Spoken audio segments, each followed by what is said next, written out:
advanced physics, here to talk to you about Faith Matters. And as you know, at the Institute, we're constantly trying to bring people down to earth, back to the physics, back to the ordinary understanding of the physical world, and proceed as far down the road as we can take you. And one of the most physical things that we have is eating. And we don't do it very well today. We don't have time for family dinner, and we really have to replace family dinner back in our lives and have the family be present. And just being present with the family is so important. Not that you have an agenda or you have to do this or that, but just to be with each other and be family and hear about the day, and just in being present is so important. And then praying before the meal, even when you're out even when you're eating out, it's especially important to do that when you're eating out, so you radiate that you are comfortable in your skin as someone whose God is the Lord. But we've lost that, and we have to realize that we've got to tell our kids that you've got to be home for dinner. Here's how the activities have to go, so that we put time for the family to come back together. And until we do that, we're not going to have time to even know what's going on with each other. That's sort of a minimal. But there's lots of other ways. Eating is a way we come together. So please take that to heart and remember, this Jesus fashioned his whole sacrifice around eating in the Last Supper. And we have to respect that naturally before we're really going to be able to respect it supernaturally. Well, thank you for listening. This has been Faith Matters.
The human heart is always hungry. We always want more. We can never get enough of love and relationship and meaning and beauty.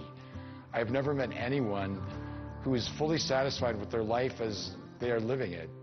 There's always a horizon that we're looking towards, a greater possibility to which we are drawn. We're often tempted to settle for less than what we have been created to be. Passing relationships, material dreams, things of this world that satisfy us for a while but don't really feed those deep hungers of the heart. We believe that God has put that holy longing, that restlessness within us as a homing device to draw us to Him. That the things of this world should not fully satisfy us because we are made for the infinite. We are made for God Himself. And so this quest that we are on, this holy seeking for the divine, whether we know it or not, is the sacred intersection where God comes to meet us, where our desire meets His desire to fill us. It's that sacred intersection from which we begin in this quest for God and to learn of His love and His truth.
The year 150 A.D., the Catholic Church confronts Gnosticism, a collection of religious sects that prize the spiritual world and condemn the utter evil of the material world.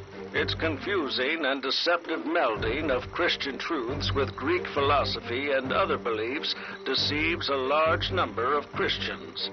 In response, church leaders do not remain silent. Ignatius, Bishop of Antioch, warns his flock against Docetism, a Gnostic heresy that denies the humanity of Christ and teaches that his body is simply an illusion. Ignatius reminds believers that in the sacrament of the Holy Eucharist, the faithful consume the true body and blood of Jesus Christ. In his book, Against Heresies, Irenaeus of Lyon instructs all Christians that true doctrine comes from Jesus Christ through his apostles and their appointed successors and the church he founded.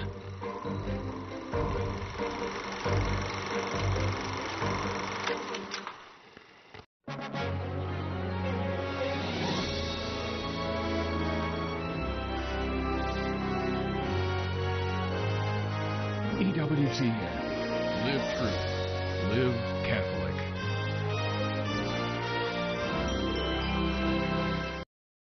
I've encountered people who have said, I just can't live this way with this here.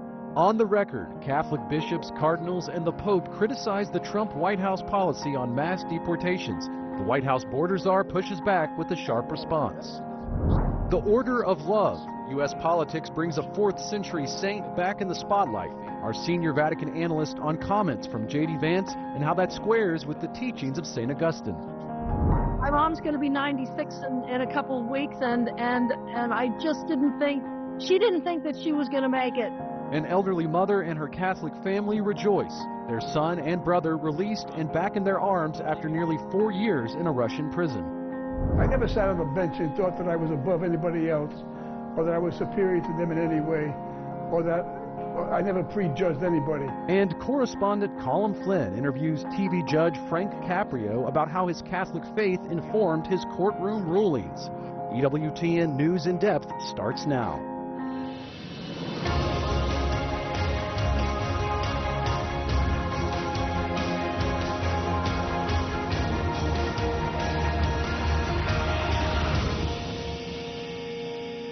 I got how it's worse for the Pope. Pope won't fix the Catholic Church.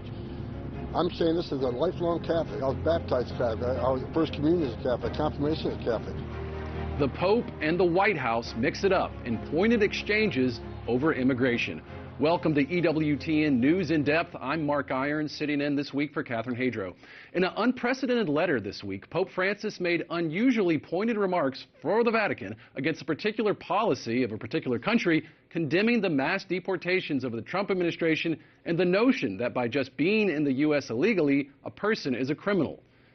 In the letter to America's Catholic bishops released the day before his general audience, the Pope said he had been closely following what he called the major crisis happening in the U.S. with the initiation of the mass deportation program. The Pope acknowledged a nation's right to defend itself, have orderly immigration, and keep communities safe from those who have committed violent or serious crimes. Yet, he said the act of deporting people who in many cases have left their own land because of extreme poverty, exploitation, or persecution damages human dignity and makes those people vulnerable and defenseless. He wrote, "What is built on the basis of force and not on the truth about the equal dignity of every human being begins badly and will end badly. I exhort all the faithful of the Catholic Church and all men and women of goodwill not to give in to narratives that discriminate against and cause unnecessary suffering to our migrant and refugee brothers and sisters." At the White House, there was immediate pushback from President Trump's border czar. He ought to fix the Catholic Church and concentrate on his work and leave border enforcement to us. He wants to attack us for securing our border. He's got a wall around the Vatican, does he not? So he's got a wall around to protect his people and himself, but we can't have a wall around the United States. So I wish he'd stick to the Catholic Church and fix that and leave border enforcement to us.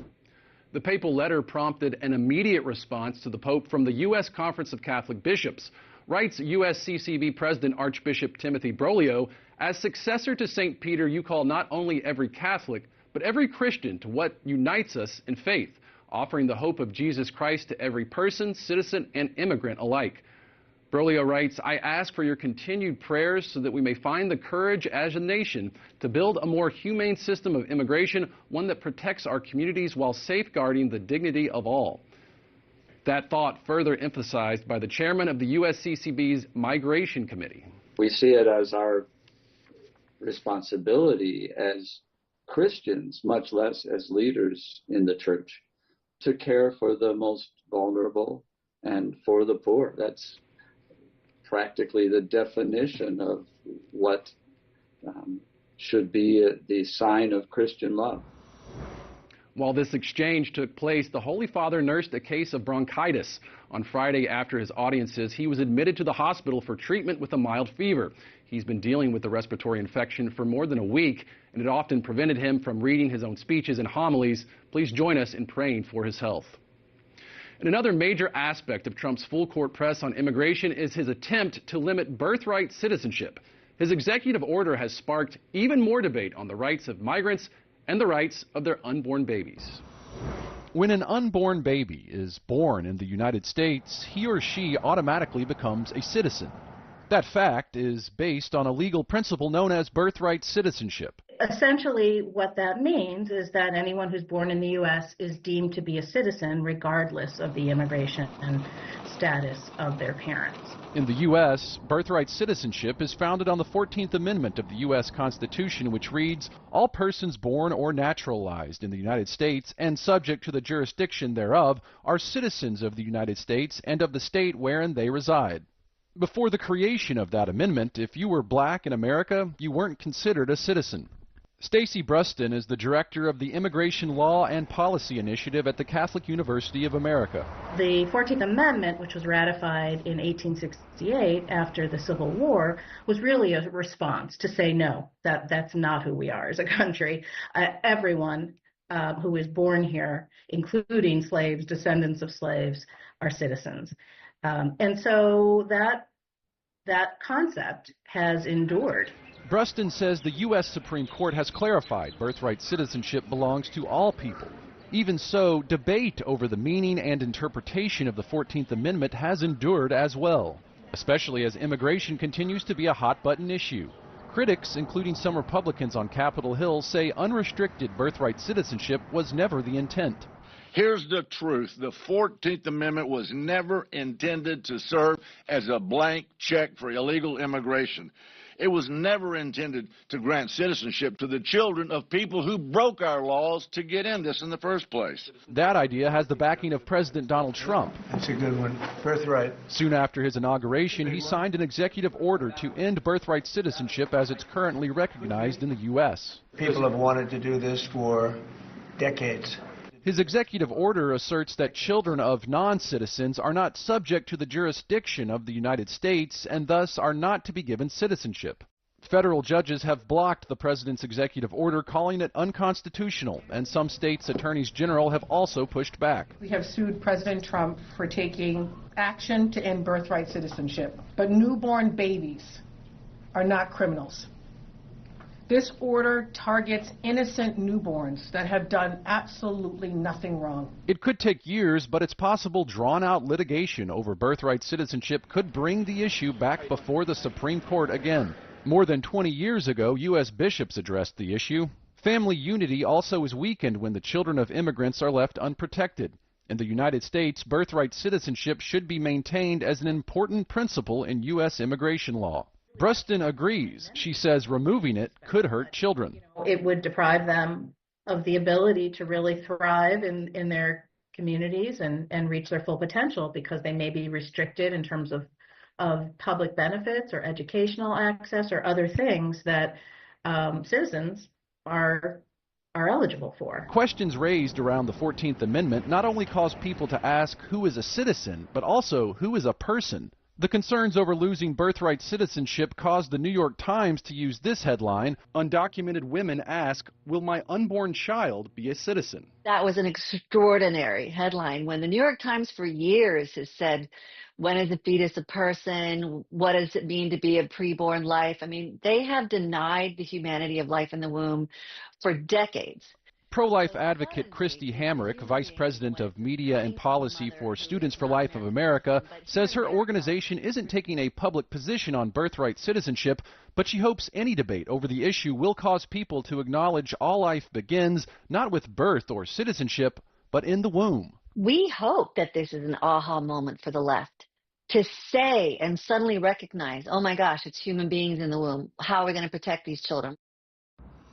Joining us now to continue the discussion is Paul Hunker. He's a partner in a Dallas law firm specializing in immigration law. He also served as the chief counsel for U.S. Immigration and Customs Enforcement in Dallas for more than 20 years. And Paul, I know your Catholic faith is also very important to you as you consider this issue. I just want to set this up a little bit. In your previous job, you worked for ICE, so you know the need to protect the borders. You had to make decisions about deporting immigrants. Now you're defending immigrants in your current job. Tell us a little bit more about how the Catholic faith has informed your thinking about immigration enforcement and policy. Thank you, Mark. A lot of the decisions we would have to make in working for ICE is sort of weighing whether a non-citizen should be allowed to stay in the United States. Perhaps the person is here illegally, perhaps the person committed a crime, and then we have to make a decision with the immigration judge making the final decision often whether the person gets to get their green card and stay here. And my Catholic faith in part related to this in that it helped me appreciate the importance of family ties.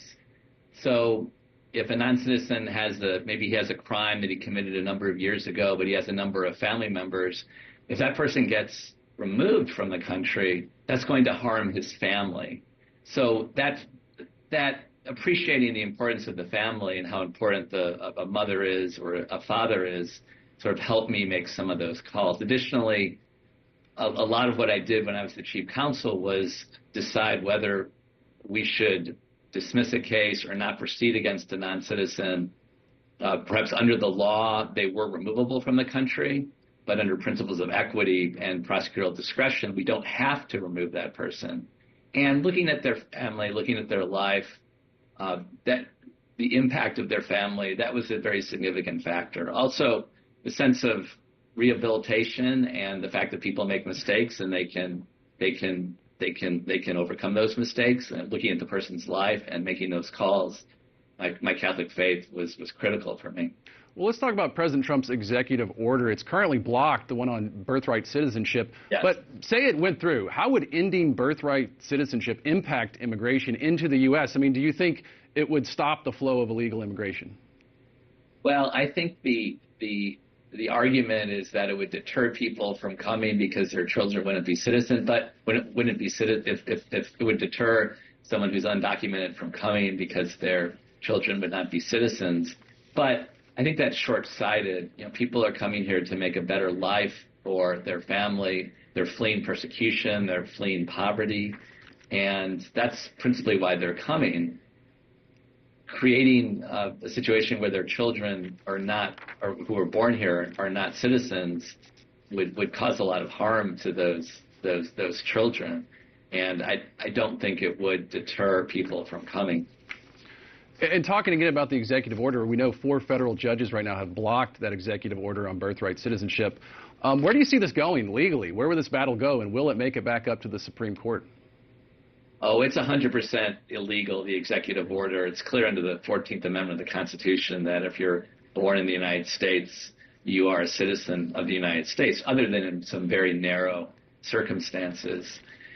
It's possible it could go to the Supreme Court. It's possible the Supreme Court won't consider it, because I think all the circuit judges, all the appellate judges, whether it's a conservative court like the Fifth Circuit or a liberal court like the Ninth Circuit, are going to agree that this is illegal. So I'm not sure it will get to the Supreme Court. It may stop at the appellate courts. Now, let's just talk about some of the people involved. I mean, when we talk about birthright citizenship, it does impact pregnant women and their unborn babies. How do you process that as a Catholic?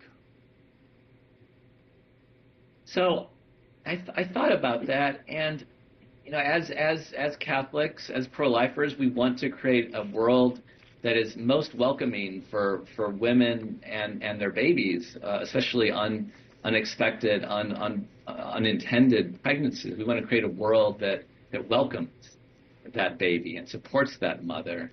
And I could see if a woman thinks that child is not going to be a citizen, that's one more negative factor that makes it harder for her to want to keep that child. So I think that birthright citizenship, which is the law, which is not going to change, is a pro-life aspect to our law. Something to consider. Well, looking at immigration more broadly, I mean, you have seen this issue play out. Do immigrants come to the country? Are they making legitimate asylum claims from what you're seeing? Are many of them abusing the system? I think many are making legitimate claims. Obviously, when I was a government lawyer, we would see some claims that were abusive, but many people are making legitimate claims. I think, look, many people may at the end of the day be denied asylum, but under immigration law, they have a right to apply for it. Our country makes it clear that people that are here can assert whether they fear persecution on account of their race, religion, nationality, membership in a particular social group, or political opinion. And what's important is that we have a process that can adjudicate those claims quickly, and those who are entitled to them should get asylum, and those who are not should typically be required to leave the country. So it's not so much a problem that there are fraudulent claims. There are fraudulent claims. The problem is our process does not lead to a quick adjudication of claims. And I know you really consider this issue through Catholic social doctrine. If the church spends time helping millions of migrants, are we ignoring other people in need in our country? I mean, there are many people in need, Paul. And as we know, the Catholic Church in so many ways helps so many different people. You look at all the good that Catholic Charities does in so many ways. And the reality is, people are here. Whether they're citizens of the United States or not, they're here and they're needy. And that's our responsibility to help them. I was very moved by the Pope's recent letter to the U.S. bishops on immigration. And that we need to look at these matters from the perspective of the story of the Good Samaritan. And that it helps our country that we help people who are needy sort of acclimate and come into our society. That's a good thing for our country. So it's not that it's not like we're not able to help U.S. citizens because we're helping non-citizens. We're helping everybody. We should help everybody. What did you take away from the Pope's letter mainly? What stood out to you? And I also want to ask at the same time, you're not saying that we shouldn't be enforcing border policy or protecting the country. We should be enforcing the laws. What the Trump administration is doing, which is a violation of human dignity, which the Pope points out in his letter, is taking away people's fundamental rights, or purporting to take away fundamental rights. For example, saying that a child born here may not be a citizen, or denying people basic due process when they're apprehended on the border, not giving them a right to assert that they fear harm. That's a violation. Other things that moved me about the Pope's letter, I think I was very moved by his discussion of the incarnation, and that Jesus came into the world and sort of supernaturalized human realities, and one of those realities was he and his mother and father had to flee because of persecution. So he entered that world, and that is so much part of our world. So many people are fleeing really bad conditions. That was very moving. That was very moving for me. Thank you so much, Paul Hunker, for sharing your perspectives. We appreciate it. Yeah, you bet. 27 Christian and Jewish groups filed a lawsuit against the Trump administration this week over its immigration policy. The lawsuit concerns Trump's repealing of a Biden-era guideline that largely prevented ICE agents from arresting people near sensitive locations like churches, hospitals, and schools. The religious communities include the Mennonite Church, Episcopal Church, and the Rabbinical Assembly. The group says the new policy has discouraged congregants from attending services and infringes on their freedom of religion and the ability to minister to migrants. It's a basic constitutional right to have free exercise of religion. And if people are afraid to come to church, that's a problem. Our faith requires us to welcome the stranger. We're not commenting on immigration policy as much as we're saying you can't target churches. This is the second group of religious communities to sue Trump over his policy. The plaintiffs in this new lawsuit represent more than 5 million Americans. Still to come on EWTN News in Depth, the Pope, the Bishop, and the White House border czar were not the only ones who went on the record this week with pointed remarks about the immigration debate. That our obligation, not only as Christians, but as human beings, is to welcome people, to protect them, to promote them, and to integrate them. A cardinal in charge of migration and human development at the Vatican speaks his mind. Next, we talk to EWTN's senior Vatican analyst about the unusual nature of the Vatican's outspokenness and look at the Pope's relationship with the U.S. There was not much speaking to the female experience of sexual brokenness and addiction. A place of honesty, hope, and healing for Catholic women struggling with sexual addiction. The story behind Magdala Ministries. Probably means not feeding their children that night. Maybe it means they can't pay the rent, they're going to get evicted. And that's why I always would inquire, Tell me a little bit what's going on in your life. And later, you know him from his courtroom TV show. Judge Frank Caprio talks about the Catholic values that provided compassion for so many others. EWTN News in Depth is coming right back.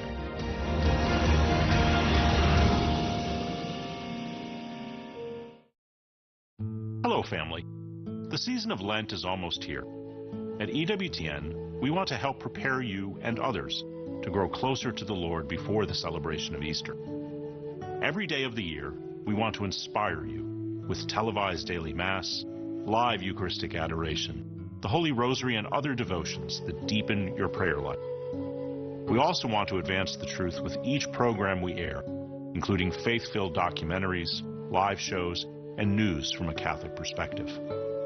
But we don't do this work of evangelization alone.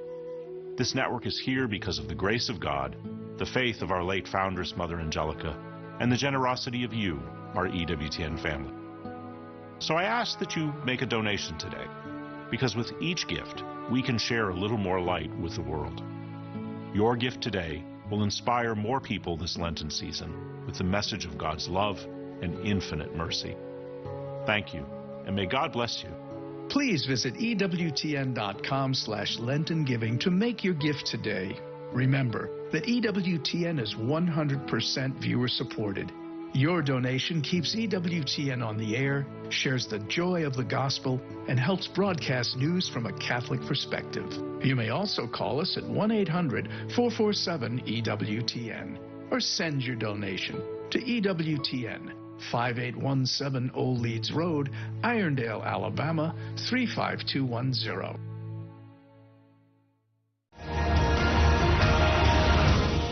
This week, before the papal letter on immigration to the American bishops was released, we heard from another high-level official at the Vatican also making the unusual move to publicly go on the record about the Trump administration's immigration policy and the freezing of global foreign aid dispersed through USAID. Cardinal Michael Czerny leads the Vatican dicastery for promoting integral human development. He says every government has the right to review its foreign aid budget, but that abruptly breaking commitments to already funded programs puts millions of lives at risk around the globe. He said it would have been more responsible to provide advanced warning because it takes time to find other ways to help vulnerable populations. A crackdown is a terrible way to administer affairs and much less to administer justice. And so I'm very sorry that many people are being hurt and indeed terrorized by the measures. And I can only hope that the church in each place is able to help them and, if possible, even protect them. In addition to the Vatican office responsible for migrants, Cardinal Czerny heads the church's Caritas Internationalis charity, the second largest international humanitarian aid group in the world, serving the needs of people around the globe. To talk about Vatican response to U.S. policy matters, both the Cardinal Czerny remarks and the papal letter to American bishops earlier this week, we are joined by Frank Rocca, EWTN's senior Vatican analyst. Frank, thanks for joining us. From your years reporting on the Vatican, how unusual is it to see a pope and other Vatican officials comment so explicitly on the policies of a foreign government? Well, it's very unusual. I mean, we remember in 2003 when John Paul II opposed the U.S.-led invasion of Iraq, he generally avoided specifically, explicitly mentioning the United States. He spoke against war, and we see that more recently. Pope Francis has avoided blaming Russia for the invasion of Ukraine. He doesn't speak about human rights abuses in China, and as much as the U.S. bishops would have liked it, he didn't talk about abortion specifically during the Biden administration. So it's very unusual, yes. And Frank, Cardinal Czerny expressed deep concern about the damage freezing foreign aid from USAID would have around the globe. But in an appearance on Fox News, the Vice President, J.D. Vance, used his interpretation of Catholic doctrine from St. Augustine to justify the administration's America First policy. Here's what he said. There's this old school, and I think it's a very Christian concept, by the way, that you love your family, and then you love your neighbor, and then you love your community, and then you love your fellow citizens in your own country, and then after that, you can focus and prioritize the rest of the world. Vance there was trying to describe St. Augustine's concept of Ordo Amoris, or the order of love, without referencing Vance by name in his letter to American bishops this week. Pope Francis wrote essentially that Vance did not understand that aspect of Catholic Church teaching. He said, Christian love is not a concentric expansion of interest that little by little extend to other persons and groups. The true Ordo Amoris that must be promoted is that which we discover by meditating constantly on the parable of the Good Samaritan, that is, by meditating on the love that builds a fraternity open to all without exception. And Frank, what do you make of this back and forth over Ordo Amoris and the controversy it created? Well, from one point of view, the Catholic Church ought to be very happy that there's a big public policy debate being conducted in the terms of medieval theology. I mean, that's very, and what's interesting too is that what people weren't, this was happening a lot on Twitter or X, and people weren't firing back and saying, you know, just keep religion out of it. What does that have to do with it? They were citing chapter and verse, saying, well, no, the gospel says this or that. So it was a theological debate about public policy in the United States. I think in another sense, though, it was a bit of a rabbit hole because, and not to the advantage of the people who are criticizing Vance, because the implication, if it wasn't the intention of the people who were hitting back at Vance, was that, well, in fact, we don't have a priority responsibility for the people closest to us, that we should treat everybody equally, even people who live in other countries. And I don't think that's what they meant to say, but in any case, politically, it's a losing argument.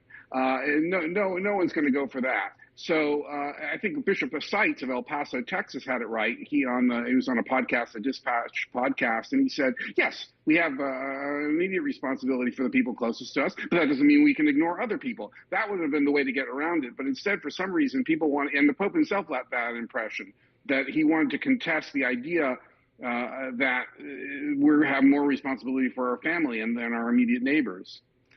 And Frank, one thing we know for sure, Catholic Church teaching isn't guided or rooted in different political policies as they change. Just where do you see these public disagreements headed into the future?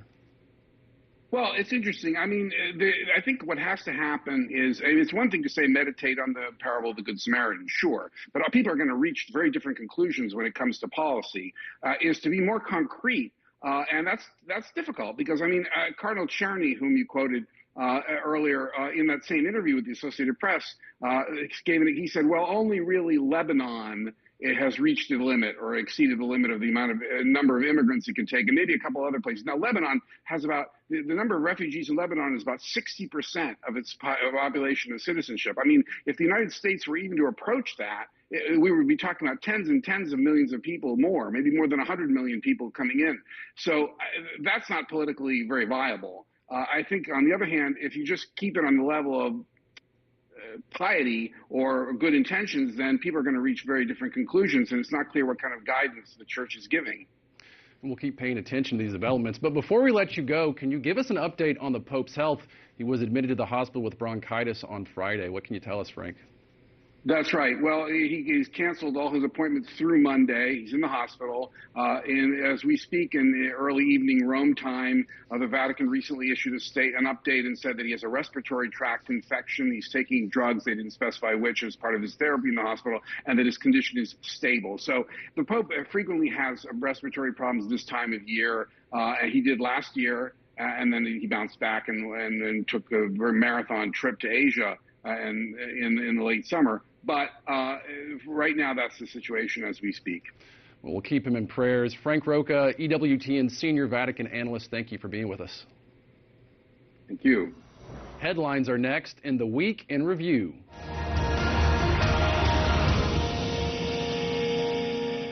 The EWTN home video highlight for February is Miracles of Lourdes. Miracle hunter Michael O'Neill turns his investigative eye to Lourdes and examines 3 recent cases that have been defined as being without natural explanation. Over the years, well over 7,000 claims of miraculous cures have been submitted to the Medical Bureau. 70 healings have been judged to be without natural explanation. From the apparitions of the Virgin Mary to the 14-year-old Saint Bernadette Soubirous to the thousands of medical cures claimed through a healing spring, Lourdes is truly a place of miracles. But perhaps the greatest miracle of all here is the many people from around the world who come each and every year to honor the Virgin Mary and care for one another.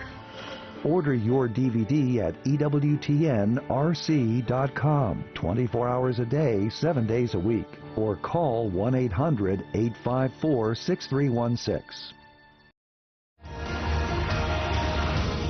I feel like the luckiest man on earth right now. And I want you to know that I am not a hero in this at all. And President Trump is a hero. I think this could be the very important element. You could be a big part of it, actually, because it could be a big, important part of getting the war over with Ukraine. After years of imprisonment and countless prayers, an American walks free. The school teacher and devout Catholic was welcomed to the White House as soon as he touched down in the U.S. after his negotiated release from Russia. Expressing his gratitude to Russian President Vladimir Putin, President Trump says the exchange could be a turning point in Russia's ongoing war with Ukraine. Mark Fogel's release and how it might play into Russia's war with Ukraine tops the Week in Review. The 63-year-old spent more than 3 years in Russian custody, just a fraction of the 14-year sentence he was expected to serve. A history teacher at this prestigious American embassy school, Fogel was sentenced to hard labor for flying into Moscow with medically prescribed marijuana. Special envoy Steve Witkoff visited Moscow earlier this week for talks with senior Russian officials. And while there, Witkoff negotiated Fogel's return home and flew back with him Tuesday night. Fogel's 95-year-old mother prayed the rosary each night for his return. She told EWTN News Nightly about the importance of her family's faith through her son's detainment. He has been going to some kind of a little church building that is on the premises, and he was able to walk there every day. And he said he walked there a couple of times a day, and it gave him a lot of comfort because he felt like there was only an altar there, no seats, just an altar. But he said he stood in front of that altar and prayed every day. And our faith has really helped us through this whole ordeal, and we thank God for that. In exchange for Fogel, the U.S. released Russian cyber kingpin Alexander Vinnik, who ran one of the world's largest cryptocurrency exchanges. The Justice Department says Vinnick laundered billions of dollars through his exchange and supported the work of hackers, drug traffickers, and identity thieves.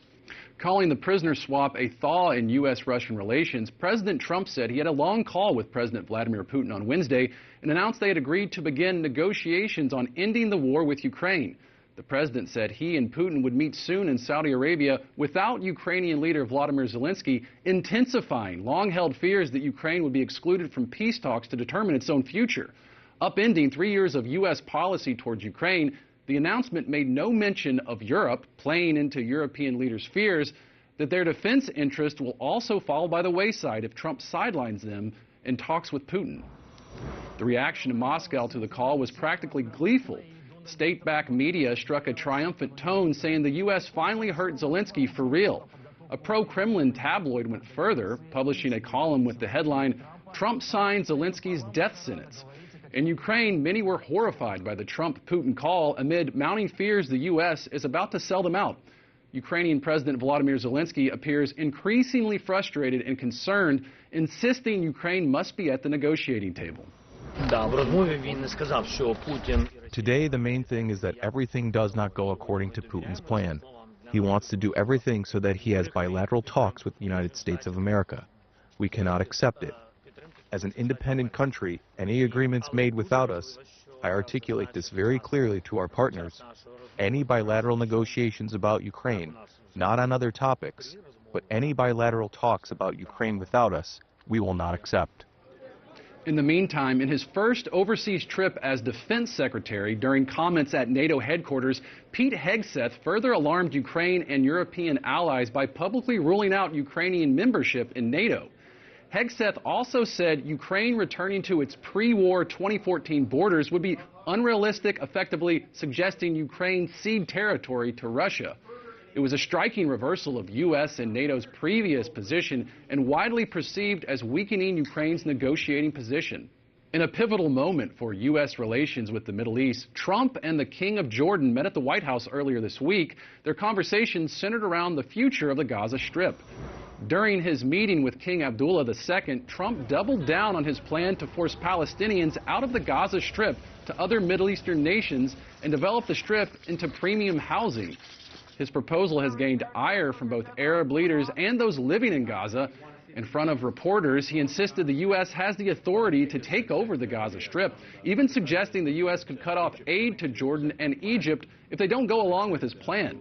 Abdullah, though visibly uncomfortable with the president's proposal, did not outright reject his idea. We're not going to buy anything. We're going to have it, and we're going to keep it, and we're going to make sure that there's going to be peace, and there's not going to be any problem, and nobody's going to question it, and we're going to run it very properly. We have to look at the best interests of the United States, of the people in the region, especially to my people of Jordan, and we're going to have some interesting discussions today. I think after his meeting at the White House, Abdullah firmly stated his opposition to Trump's plan.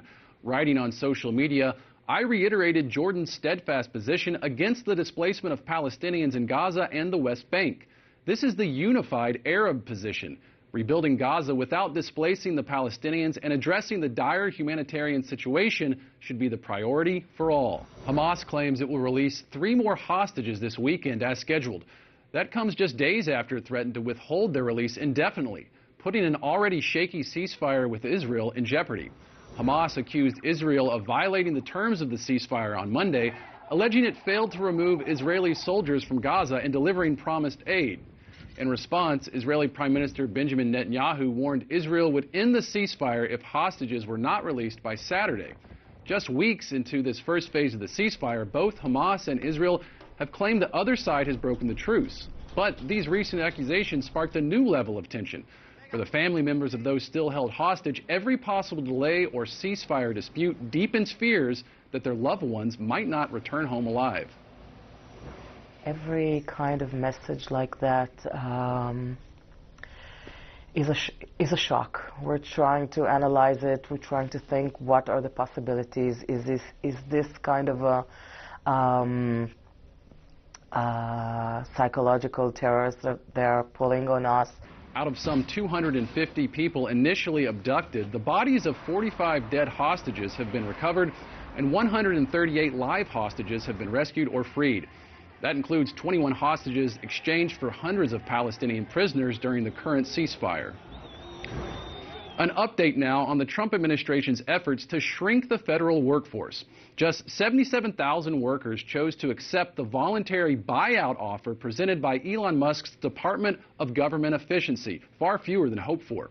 So on Thursday, the Trump administration ordered mass firings across agencies for probationary employees who have not been employed long enough to gain civil service protections, potentially affecting hundreds of thousands of civil servants.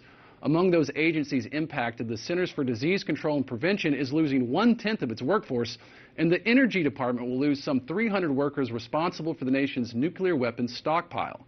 The president of the American Federation of Government Employees says agencies have spent years recruiting and developing the next generation of public servants, and that the very talent needed to run agencies is being thrown away. Longtime Trump advisor Steve Bannon pleaded guilty this week to defrauding donors who gave money to build a wall along the southern border.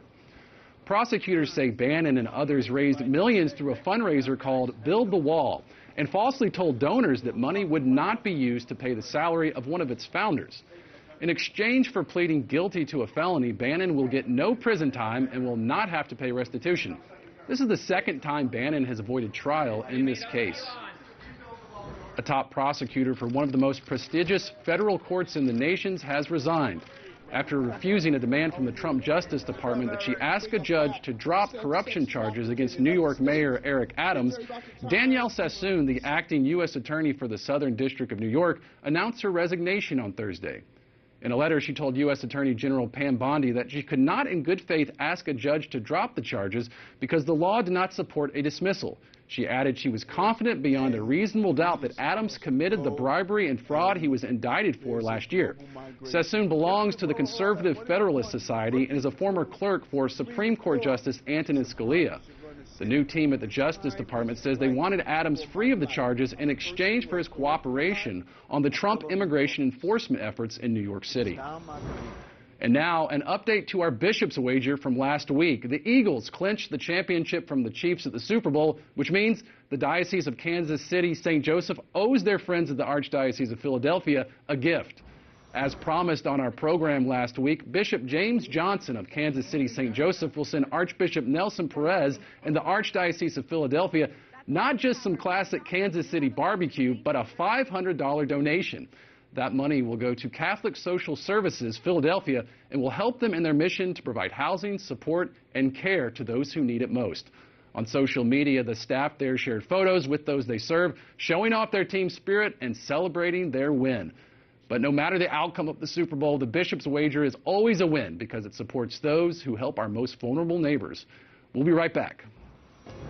I get to work with women who are setting their hearts and their sights on heaven, and that we're all going to get there together.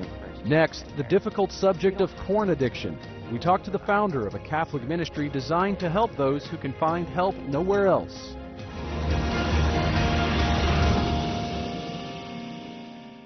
From the beginning, our EWTN family has united in prayer through the recitation of the daily rosary in support of Mother Angelica, her media mission, and the ongoing work of the network. Now, as a way to honor and support all those spiritual warriors who have stood with us over the years, we're proud to offer you this exclusive EWTN Warriors Rosary, created by EWTN, especially for our EWTN family. Every rosary is handcrafted with semi-precious stones in Italy by Gorelli and features elite Special Forces Patron Saints medals representing EWTN's media missionary outreaches. Our Lady Queen of Angels, patroness of the original monastery founded by Mother Angelica over 50 years ago. St. Clare of Assisi, foundress of the Poor Clares and patroness of the EWTN Global Catholic Television Network. St. Michael the Archangel, patron of EWTN Global Catholic Radio. St. Isidore of Seville, patron of EWTN's online apostolate. St. Maximilian Kolbe, patron of EWTN News. And St. Francis de Sales, patron of EWTN Publishing. Every bead, every medal, right down to the crucifix and EWTN shield are unique. This one-of-a-kind rosary comes in a custom-designed EWTN Warriors Rosary box and is only available from EWTNRC.com. The EWTN Warriors Rosary was made for you. Last week, we reported on a case at the Supreme Court centered around a Texas law that aims to protect minors from accessing pornography. It's the first time the Supreme Court has looked at the issue of porn in more than 20 years. But behind that legal battle to curb access is a spiritual battle, one that thousands of men and women suffering from sexual addiction must fight every day. Pornography has largely been considered a guy issue, and many resources are specifically geared towards men. But many women also struggle with porn addiction and may not find the same resources or support. That's where Magdala Ministries comes in. It's an apostolate specifically designed to help women find support and healing from sexual addiction. Since its founding in 2021, Magdala has reached women through small groups in more than 20 college campuses in more than 40 countries. Founder Rachel Kalaki recently sat down with Armance Alvarado to discuss the story of Magdala Ministries and her own testimony of recovering from porn addiction. Rachel, thank you so much for being with us. Tell me, what is the background of Magdala and what you do there? Yeah, Magdala is an organization that offers community and resources to women struggling with sexual addiction. So there's a lot that can come under that umbrella, but it's primarily addiction to pornography or other sexually compulsive behaviors. So we run virtual groups, and we also partner with college campuses and parishes to run groups in person. When you think about sexual addiction, immediately the caricature that people see in their heads is of men. Yeah. They think of men all of the time. They would never imagine that women, the way that they're made, beautifully formed, would have these struggles as well. Was that also something that surprised you when you started advocacy? Was there a resistance to you bringing this forward? Yes, there was, and there still is. That's probably our biggest obstacle, is people being unwilling to admit that women might struggle too. And there's been several reasons why that I've encountered. I think the primary one is actually from men being afraid that if women are also struggling, who's going to help them? I've actually had many men say that to me, rather than seeing this as a joint effort of both men and women trying together to become whole. I think men have been taught to rely on the purity of women for a little too long. So there's definitely some resistance there. I wasn't surprised. I think we're all sexual beings. We all need to bring that under alignment with God's will, but yeah, it's been taking a little while to overcome that criticism, for sure. When you think of root causes, what would the root causes be? What would you identify as the root causes for this rise among women for both pornography addiction and just sexual addiction in general? Trauma, childhood trauma. Most of our women experience some form of abuse or neglect, varying levels of gravity. But I think that's the biggest tie, is just some form of emotional, physical, sexual trauma. We work out a lot of our traumatic experiences in compulsive behaviors, so it makes a lot of sense that if women are experiencing higher rates of trauma, I think the data suggests that at least 1 in 4 women are victims of abuse before they turn 18, abuse or assault. It makes sense that they would be finding a place to work that out. So they're trying to make sense of what they've been through, essentially. What does restorative healing look like? What does it look like when a woman completes that program, gets the help that she needs, and confidently enters the world understanding who she was made to be? Yeah, that's a great question. I think recovery is not quantitative like a lot of people want it to be. I think they want us to have metrics of this is how many women come out in long-term sobriety, this is how long it lasts. What we measure success on in Magdala is how intimately are women walking with the Lord when they come out of our program. How confident are they that His mercy is enough for them? How much are they engaged with the sacramental life of the church? Are they continually repenting? Are they seeking the help that they need? We care far more about the metric of intimacy with Christ than sobriety. And ironically, out of intimacy with Christ comes more sobriety. So that's kind of our first fruits mentality. I think wholeness is not, we can't accomplish it on earth. I think that's something that's complete in heaven. So I think women and men, I think we go into these programs wanting this stamp that we're never going to struggle ever again, we're never going to feel broken ever again, and that's just not possible. So I think we also want people to leave with a sense of hope, that no matter what layer of woundedness they encounter in themselves, that Jesus is going to be enough. He's going to pull them through it, just like He's pulled them through every other step.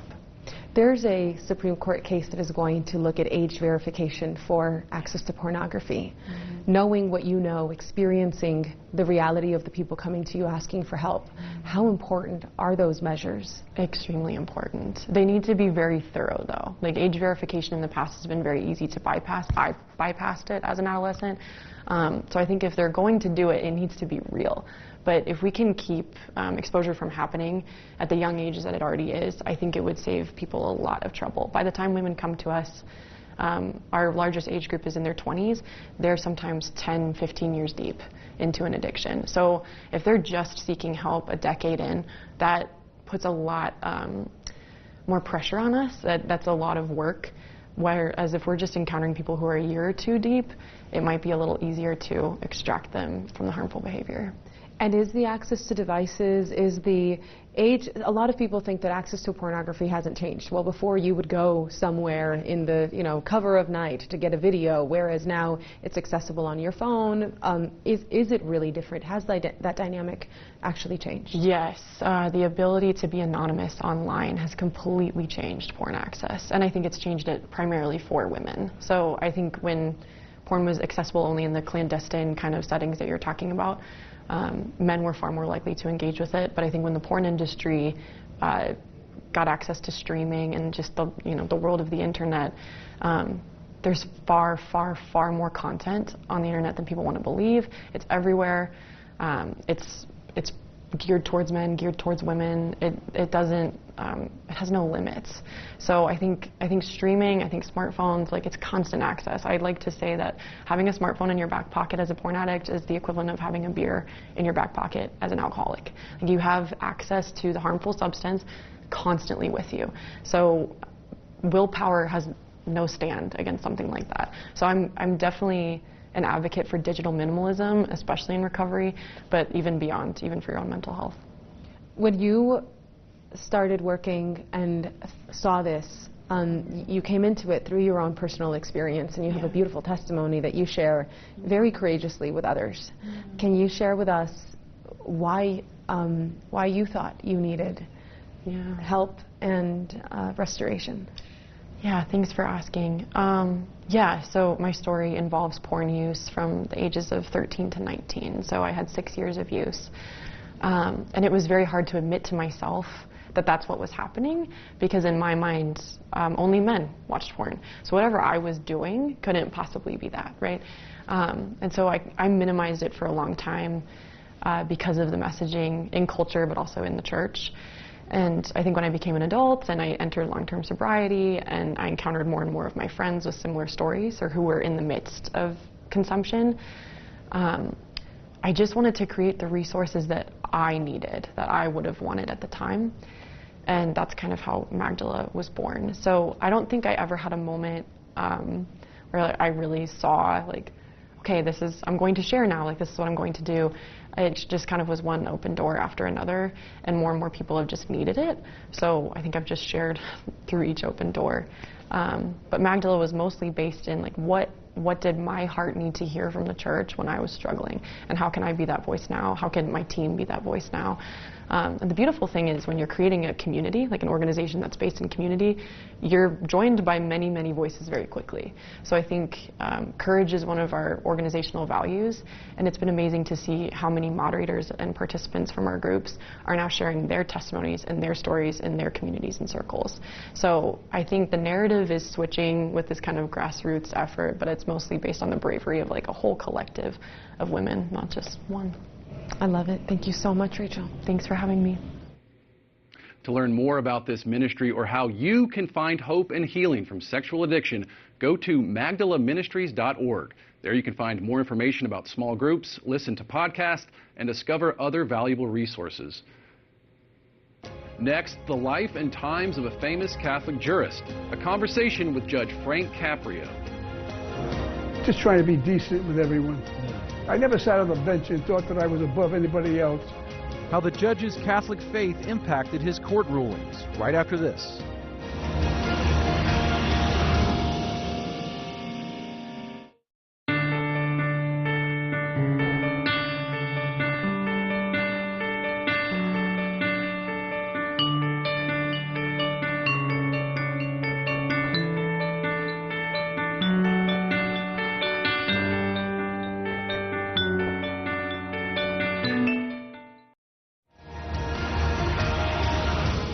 empathy, compassion, and kindness in the courtroom.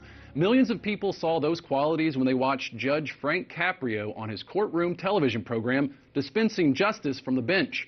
Admired by viewers across the country, the now retired judge is a devout Catholic who is always leaning on his faith.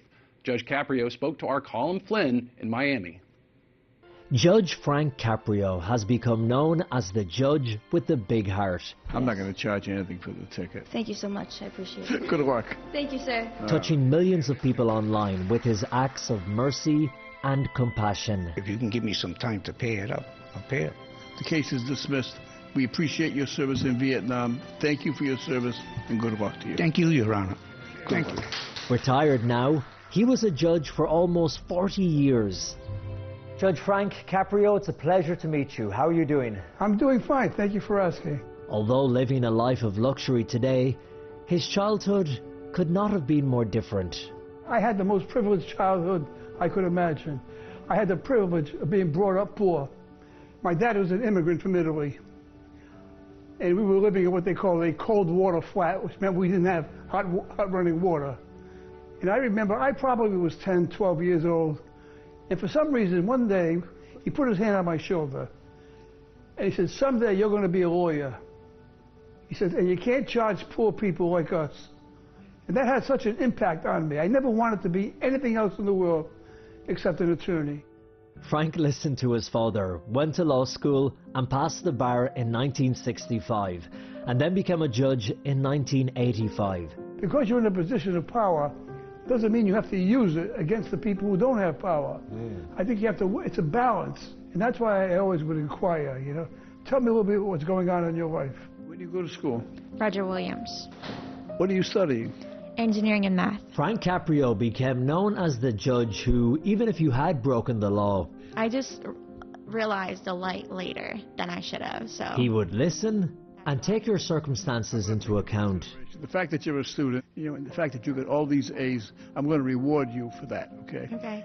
Thank you. When you started to become known as a compassionate judge, did you worry, Frank, about what will my colleagues think? Will they think I'm a weak judge in the system, that I'm not delivering the law of the land? I never worried a second about it. Didn't care. And I know that many of them have expressed to me, you know, how could you be so lenient? You know, how could you be so lenient?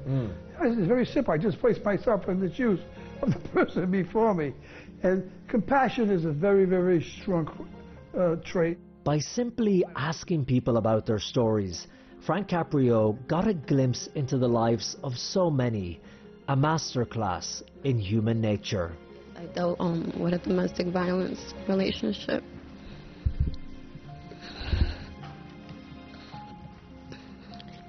I ate a lot of those nights running away from somebody that used to chase me with my daughter. And the fact that a powerful judge was showing such compassion made for beautiful moments. I'm sorry. I understand. I am live here in 3 years. Well, welcome to America. Another wonderful moment when the man was given a ticket, but his wife came in and said, my name's on that. I got the ticket. He was driving my car. I didn't do it. I'm not guilty. He did it. He did it. He did it. He is. And I said to him, do you put up with this every day? He said, yes. You go through this every day? Yes, Your Honor. We've been happily married for 43 years, right? Yes, dear. That is dismissed. But out of all the cases over the years, there is one which stands out in Frank's mind. The moment a 96-year-old came into the court with an unpaid speeding ticket, the first one ever in his life. Gentleman came in. He was in his 90s, charged with speeding. I'm 96 years old and I drive slowly, and I only drive when I have to. I was going to the blood work for my boy. He's handicapped. You were taking your son to the doctor's office? Yeah, I take him for blood work every 2 weeks. Well, how old is your son? 63. Yeah. He's got cancer. You are a good man. I wish you all the best. I wish the best for your son. and I wish you good health, and your case is dismissed. Good luck to you, and God bless you. Thank you. I dismissed the case, obviously, and we became very friendly with Victor. Actually helped Victor celebrate his 100th birthday. We had a big party for him. That's fantastic. Do you miss the courtroom? I do. I do miss the courtroom. I had a long run. When somebody comes in and they think the world is ending because of their issue, and I was able to help them, and then see the relief in their eye, you know, and so I miss that. I miss helping people. You know, I keep repeating these words, but compassion and understanding, compassion and understanding. Today, Judge Caprio is 88 and has just published a book entitled Compassion in the Courtroom, where he says his message is simple. Be kind to others, be slow to judge, and always show mercy. In Miami, Florida, Colin Flynn for EWTN News in Depth. Case is dismissed. Thank you, Leon. Good luck.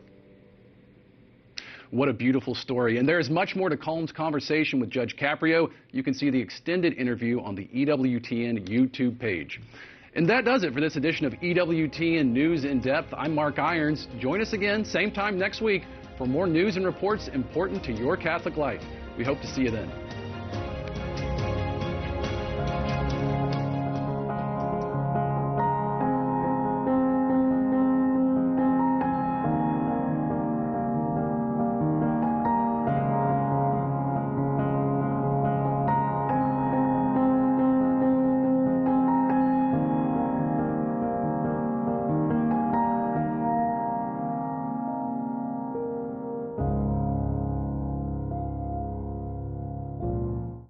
Hi, this is Doug Keck inviting you to join me next time when our guest author will be Steve Mosher. We'll talk to him about his book, The Devil and Communist China, From Mao Down to Xi. The biggest killing spree of all was the one-child policy that ran from 1980 to 2016, because in that campaign, 400 million unborn children were sacrificed. That's Steve Mosher, a special guest author right here on Bookmark next time.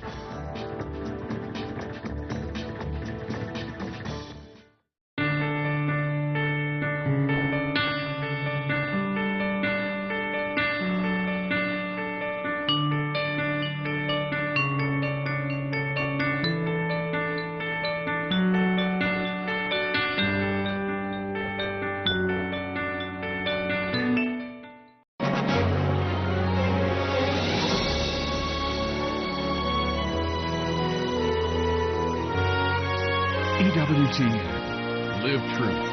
Live Catholic.